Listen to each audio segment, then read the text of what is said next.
आज का video CTET से संबंधित है। तो सीटेट का प्रश्न आप लोगों के बीच है जो बाल विकास एवं शिक्षा शास्त्र से टॉप 30 क्वेश्चन आप लोगों के बीच आएगा, जो एग्जाम के में बहुत मदद देने वाला है। ऐसा ही प्रश्न आप लोगों को आने वाला है। तो इस वीडियो को आप लोग पूरा देखिएगा और अपने दोस्तों के साथ भी जरूर शेयर कीजिएगा। तो चलिए शुरू करते हैं हम अपना क्वेश्चन। तो देखिए क्वेश्चन कैसा आता है आप पहले देख लीजिए, तभी आप लोग का जो एग्ज़ाम का डेट आ गया है आप लोग अच्छी तरह से तैयारी कीजिए और अपना एग्ज़ाम पहली बार में ही क्रैक करना है आप लोग को। तो ये वीडियो ज़रूर आप लोग देखिएगा। तो चलिए शुरू करते हैं हम अपना पहला क्वेश्चन। तो देखिए पहला क्वेश्चन आप लोगों के बीच है कि बच्चे समय की एक विशिष्ट अवधि तक बहुत सरलता के साथ भाषा सीखते हैं क्योंकि उस अवधि में पर्यावरणीय प्रभावों के साथ प्रतिक्रिया करते हैं। इस अवधि को विकास के किस अवधि के रूप में जाना जाएगा? तो देखिए ऑप्शन दिया हुआ है संवेदनशील, क्षेत्रीय, विशिष्ट, असमान और अप्रक्रियात्मक। तो देखिए इसका सही जवाब जो हो जाएगा संवेदनशीलता। संवेदनशीलता। तो जब बच्चे समय के साथ एक विशिष्ट अवधि तक बहुत सरलता के साथ भाषा सीखते हैं क्योंकि उस अवधि में वे पर्यावरणीय प्रभाव के साथ प्रतिक्रिया करते हैं, इस अवधि को विकास के संवेदनशील अवधि के रूप में जाना जाता है। तो इसका सही जवाब होगा संवेदनशील।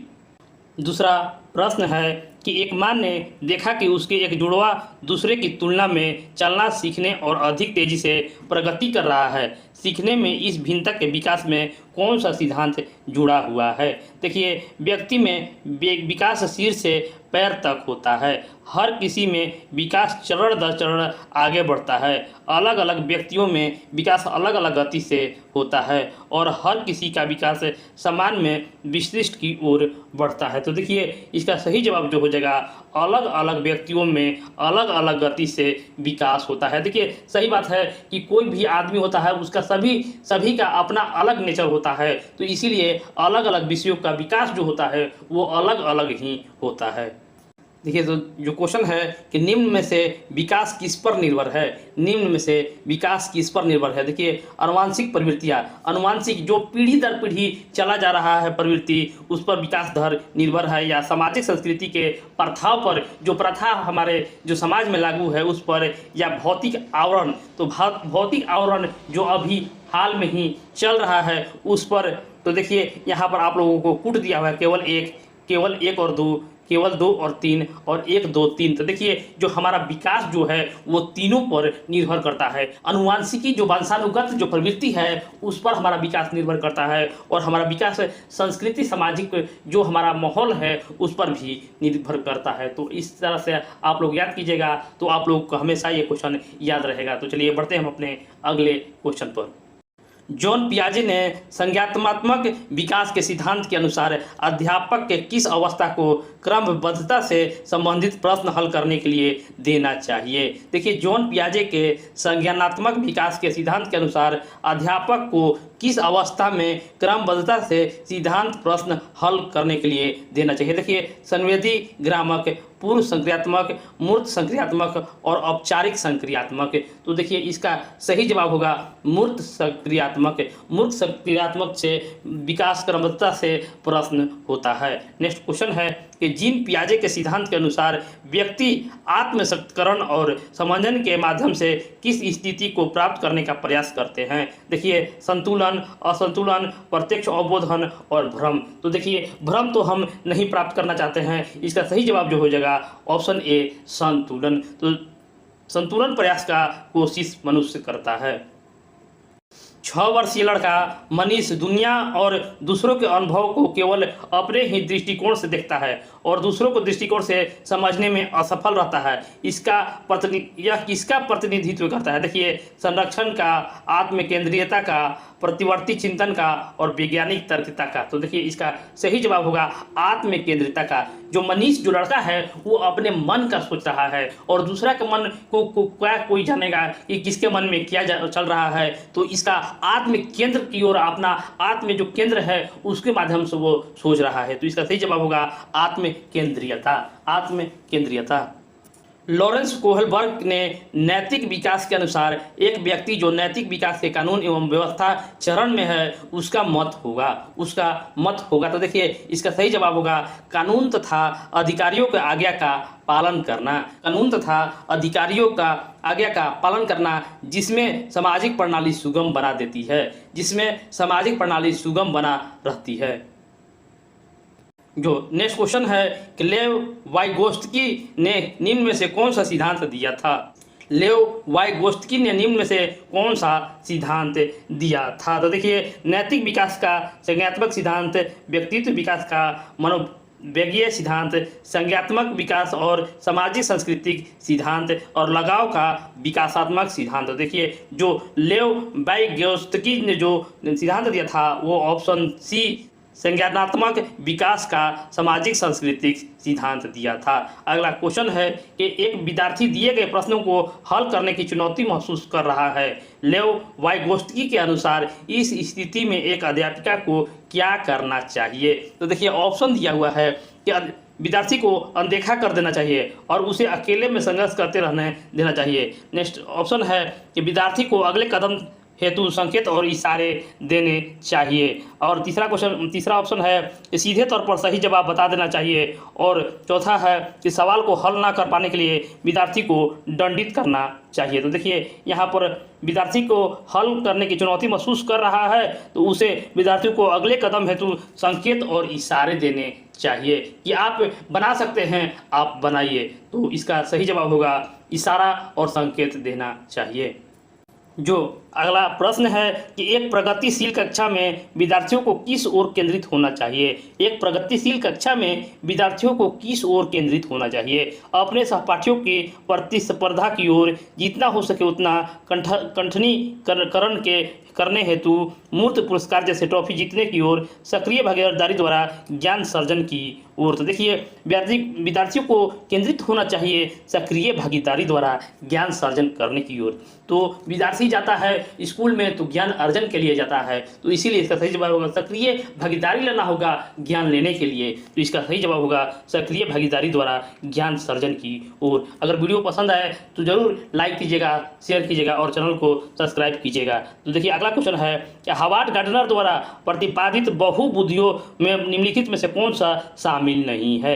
तो भाषाई बुद्धि, भावनात्मक बुद्धि, स्थानिक बुद्धि और संगीत बुद्धि। तो देखिए हावर्ड गार्डनर के अनुसार जो है वो भावनात्मक बुद्धि शामिल नहीं है।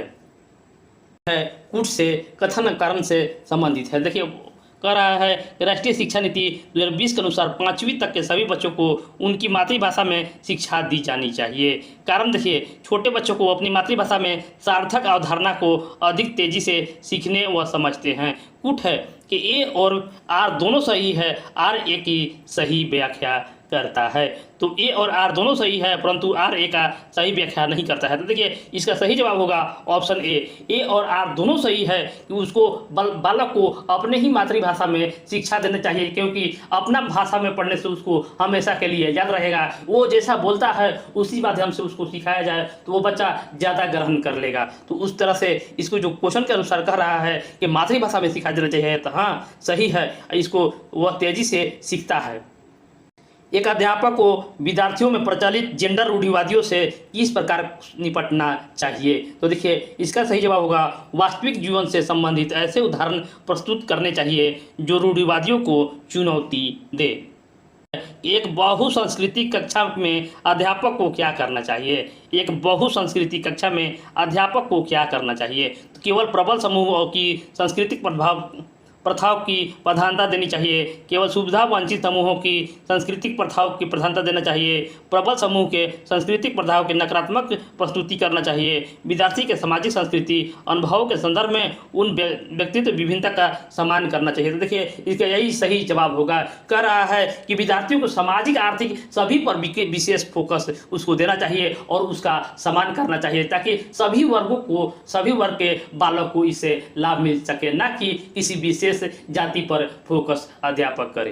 प्रश्न है कि जब आकलन विद्यार्थियों में किसी कौशल संबंधी बोध और समझ या पाठ के अधिगम और शिक्षण प्रक्रिया के दौरान किया जाता है तो इसे क्या कहा जाता है। तो देखिए इसको अधिगम के लिए आकलन कहा जाता है, अधिगम के लिए आकलन कहा जाता है। तो नेक्स्ट प्रश्न है यदि विद्यार्थियों को उनकी योग्यता में भिन्नता होने के बावजूद उनकी संभव गुणों को प्राप्त के लिए अवसर प्रदान करना किस प्रकार की कक्षा का मुख्य उद्देश्य है। देखिए ऑप्शन है एकीकृत, समावेशी, विशेष शिक्षा और अप्रगतिशील। तो देखिए भिन्नता उनकी योग्यता में कोई लड़का जो है कमजोर है, तेज है, तो उसको सभी को बराबर दृष्टि से देखना चाहिए, क्वेश्चन वही कह रहा है। तो इसका सही जवाब होगा ऑप्शन बी समावेशी, सभी को समान रूप से देखिए तभी बालक में विकास होगा। तो इस तरीका से आप लोग पढ़िएगा तो आप लोगों को हमेशा इस क्वेश्चन को याद रखिएगा। तो नेक्स्ट क्वेश्चन आप लोगों के बीच जो नेक्स्ट क्वेश्चन है कि वंचित पृष्ठभूमि में बच्चों को संबोधित करने के लिए एक शिक्षक चाहिए। तो इसका सही जवाब होगा उनके संदर्भ के बारे में और जानने का प्रयास करें कि कक्षा चर्चा में शामिल करें। अगला क्वेश्चन है कि निम्नलिखित में से कौन सी अधिगम अशक्तता किसी व्यक्ति के संतुलन, शारीरिक निपुणता और हाथ आँख सामंजस्य की क्षमता को प्रभावित करती है। तो पठन वैकल्य, गुण वैकल्य, भाषा वैकल्य और गति समन्वय वैकल्य। तो देखिए इसका सही जवाब होगा गति समन्वय वैकल्य, इसका सही जवाब होगा। जो क्वेश्चन है कि स्वलीनता से जूझते विद्यार्थियों की पहचान हेतु किन विशिष्ट गुणों की संभावना रहती है। तो देखिए इसका सही जवाब होगा संप्रेषण में कठिनाई। तो जो स्वलीनता से जूझते हुए व्यक्ति जो विद्यार्थी होता है उसे समझने में कठिनाई होती है, तो संप्रेषण में कठिनाई इस प्रश्न का सही जवाब होगा। निम्नलिखित में से कौन से सृजनात्मक विद्यार्थी की पहचान विशेषता नहीं है।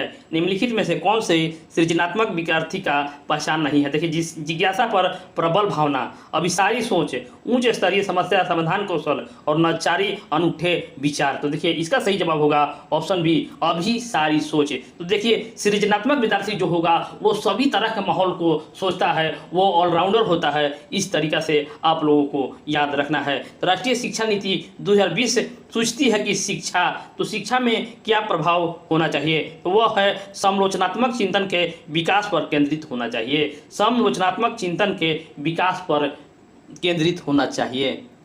एक कक्षा में विद्यार्थियों के चयनित अधिगम शैलियों में व्यक्तिगत अंतरों का अध्यापिका को किस प्रकार का संबोधित किया जाना चाहिए। तो देखिए इसका सही जवाब होगा उनकी मान्यता रखते हुए बाल केंद्रित शिक्षा शास्त्र को अपनाना चाहिए ताकि उनकी व्यक्तिगत आवश्यकता पूरी हो।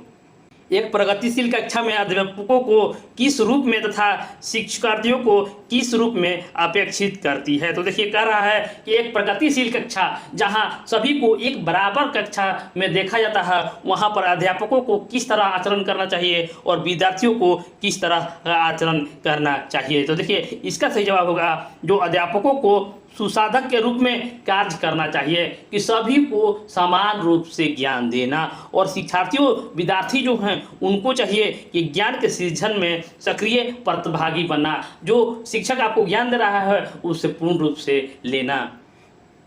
रेयान ने कुछ दिन पहले ही जाना है कि अंग्रेजी के किसी शब्द के पीछे ईडी लगाने से शब्द के वर्तमान से भूतकाल में बदल जाता है। इस जानकारी को पाने के बाद रेयान हर शब्द के भूतकाल के रूप में दर्शाने के लिए यह तरीका अपना रहा है। बच्चों को किस नियम को हर दशा में निरूपित करने के लिए यह रुझान अपनी उनकी सोच की प्रवृत्ति को दर्शाता है। तो देखिए इसका सही जवाब होगा अति नियमित सोच की दर्शाता है, पिछला सोच को दर्शाता है।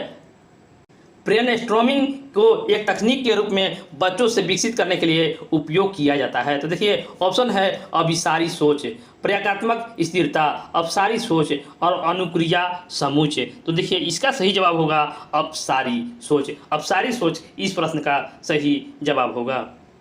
रचनावादी कक्षा में एक शिक्षक की सबसे महत्वपूर्ण भूमिका क्या होती है। रचनावादी कक्षा में एक शिक्षक की सबसे महत्वपूर्ण भूमिका क्या होती है। तो इसका सही जवाब होगा सुनिश्चित करना कि प्रत्येक बच्चा अपनी क्षमता को सर्वोत्तम रूप से प्रकट करे। तो सभी को वह जो शिक्षक है उसको सुनिश्चित करना है कि जो प्रत्येक बच्चा अपनी क्षमता को प्रदर्शित करे, सर्वोत्तम अपना रूप में दे। नेक्स्ट क्वेश्चन है कि निम्नलिखित में से कौन सी समस्या समाधान की पद्धति का पहला चरण है। तो देखिए ऑप्शन है समस्या को परिभाषित करना, समस्या की पहचान, प्रासंगिक जानकारी की खोज, परिकल्पना का निरूपण। तो देखिए समस्या की पहचान इस प्रश्न का सही जवाब होगा। समस्या समाधान की पद्धति का पहला चरण है समस्या का पहचान करना। जो अगला प्रश्न है कि प्राथमिक विद्यालयों में छात्रों को प्रेरित करने के लिए शिक्षक को क्या रणनीति अपनाना चाहिए। तो देखिए इसका सही जवाब होगा बच्चों को उनकी रुचि के अनुसार लक्ष्य निर्धारित करने में सहायता करें और उसी दिशा में कार्य करने के लिए उसका समर्थन करें। तो बच्चा क्या चाहता है उसी रूप में उसे समझाने की कोशिश करना चाहिए ताकि बच्चे को अच्छी तरह से समझ में आ जाए और वो अपना दिशा आगे बढ़ा सके। अभिकरण ए में है कि संज्ञानात्मक विकास के साथ विद्यार्थियों की भावनात्मक खुशहाली सुनिश्चित करना चाहिए। कारण है ये समस्या प्रश्न को हल करते समय विचारों को मौखिककरण समस्या समाधान कौशल में बाधा डालता है। तो देखिए ऑप्शन कूट दिया हुआ है कि ए और आर दोनों सही है, आर ए का सही व्याख्या करता है। देखिए आर दिया हुआ है कारण अभिकरण है ए और आर दोनों सही है परंतु आर ए की सही व्याख्या नहीं करता है। ए सही है, आर गलती है और ए आर दोनों गलत है। तो देखिए इसका सही जवाब होगा ऑप्शन बी, ए और आर दोनों सही है परंतु आर ए की सही व्याख्या नहीं करती है। और इस वीडियो का लास्ट क्वेश्चन है कि निम्नलिखित में से कौन सा अधिगम के प्रक्रिया में सकारात्मक रूप से योगदान नहीं देता है। निम्नलिखित में से कौन सा अधिगम की प्रक्रिया सकारात्मक रूप से योगदान नहीं देता है। देखिए इसका सही जवाब होगा कुपोषण। सकारात्मक जब कुपोषण आपको हो जाएगा तो सकारात्मक प्रक्रिया दिमाग का विकास नहीं हो पाएगा जिससे आपको बहुत ही तरह की कठिनाइयाँ होगा, बच्चे को समझने में परेशानी होगा। तो ये वीडियो आपको कैसा लगा तो इस वीडियो को लाइक शेयर और सब्सक्राइब जरूर कीजिएगा ताकि ऐसे ही वीडियो आपके बीच हम लाते रहें और इसी तरह आप लोग अपना तैयारी को पूर्ण रूप दे सकें। तो मिलते हैं नेक्स्ट वीडियो में, तब तक धन्यवाद।